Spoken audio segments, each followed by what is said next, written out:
On est de retour pour la suite et la fin de Télématin. Sylvie Adiga a trouvé une autre porte. Elle est revenue comme ça de l'autre côté du plateau. Il faut dire que c'est l'heure de recevoir notre invitée. Une actrice que vous adorez, qu'on adore tous, actrice et comédienne qu'on connaît très bien aussi, puisque c'est l'une des stars des séries ici, il faut le dire, sur France Télévisions. Lola Devers est notre invitée.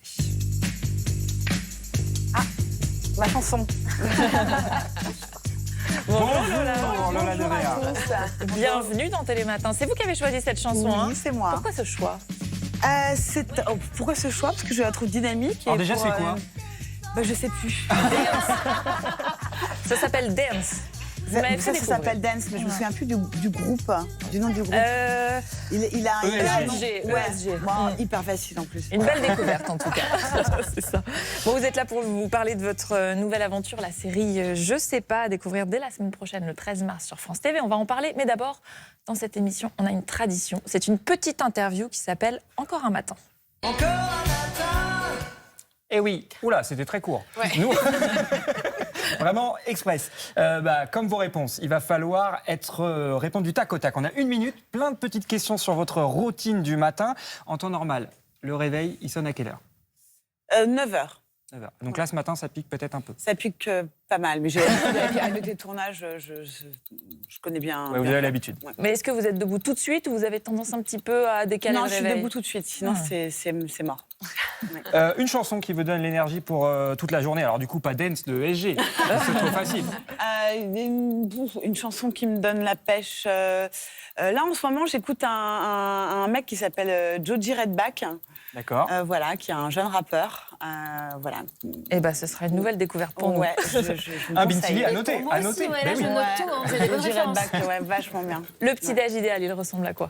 Je prends pas de petit-déj le matin parce que j'ai très glamour, une digestion très lente, très difficile, donc ça m'endort. Mais comme beaucoup de Français, vous savez. Ah C'est bon? ça, cette émission. Donc je suis dans la Voilà. normalité. On est proche des gens.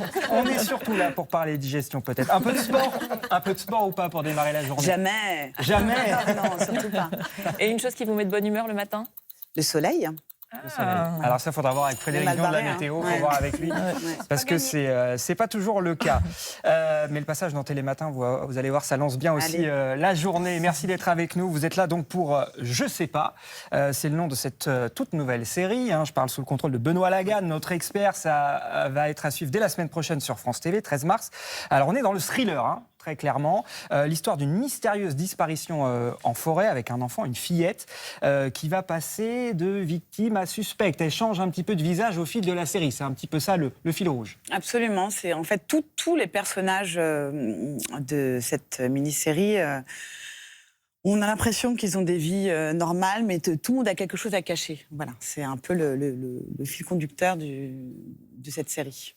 Avec tout ça dans une ambiance autour d'une forêt, c'est omniprésent cette ambiance-là dans la série. C'est presque un personnage principal en fait. Absolument. Moi, j'aime à dire que la forêt est un personnage et la maison aussi qui est assez particulière. En bois. Tout en bois, mais vitré. Et on voit la forêt. C'est comme si c'était un personnage aussi. Voilà. Et puis il y a ce truc aussi de la forêt, donc qui ramène aussi au conte.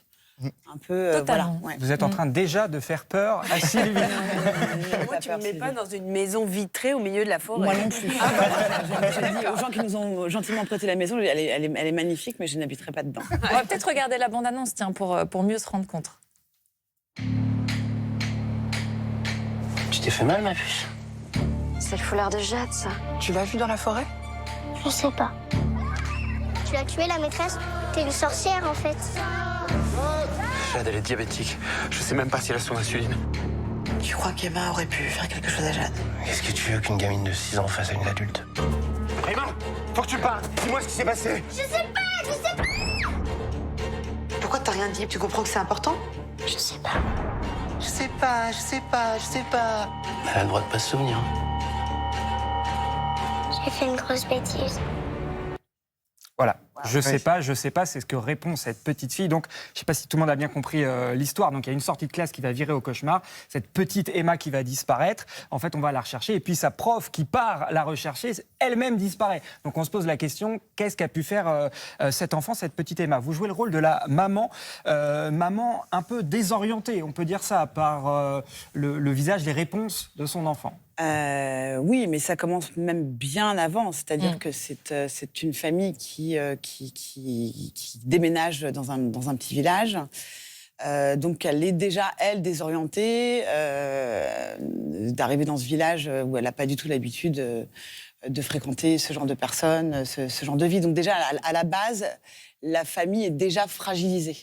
À la base. Et puis, ça, par-dessus, oui. Et il n'y a pas pire pour une mère que de douter de son enfant, en fait. Hein. Et on sent bien qu'il y a une espèce de culpabilité de la part de la mère, qu'elle est vraiment partagée. C'est ce qui vous a plu un peu dans le scénario, ça? Oui, parce que j'aime bien quand rien n'est lisse. Et j'aime bien raconter qu'un parent puisse à un moment donné avoir des doutes sur son enfant. Ouais. Et ce qui est extrêmement bien fait, c'est que la mise en scène de Fred Grivois, réalisateur de genre qui nous fait sursauter à chaque coin de série, je dirais, tout le temps, c'est créer cette ambiance qui fait que même nous, on finit par douter de tout le monde, de l'enfant, de vous, de votre mari, des voisins. Enfin, c'est Hitchcockien comme ambiance. D'ailleurs, c'est un fan d'Hitchcock et il avait souvent ses références. Dans la musique aussi, on l'entend beaucoup, on l'a un petit peu entendu dans la bande-annonce là d'ailleurs. La musique est super. Bon, Benoît, ce que je comprends, c'est que vous avez adoré, quoi. Ah oui, j'ai adoré. Et puis à chaque épisode, en plus, il y a des surprises. Donc on va vraiment... Le je sais pas, c'est la fille, mais nous aussi, en tant que téléspectateurs, à chaque épisode, on dit je sais pas ce qui va se passer, je sais pas. Et on est chaque fois surpris. Et il vous le vend bien, hein? Oui, j'ai peut-être le voir. Parfaitement. Lola Devers, on va donc vous retrouver dans cette série Je sais pas, mais on vous connaît aussi forcément depuis des années pour votre rôle de Raphaël, dans Astrid et Raphaël, qui fait un carton sur France Télévisions. Là, on est d'accord que c'est un rôle qui est totalement différent. Ah oui, il était temps. Vous aviez envie, je remercie. Oui, j'ai l'impression de recevoir un César. Merci. Le petit discours dans la poche, peut-être. Non, il est là. Oui, c'est une belle marque de confiance de la part de France 2. Oui, on verra en tout cas cette série qui sera disponible à partir du 13 mars sur France.tv. Merci beaucoup d'avoir été avec nous, Lola Devers, Télématin. Malheureusement, c'est déjà fini, Cédric.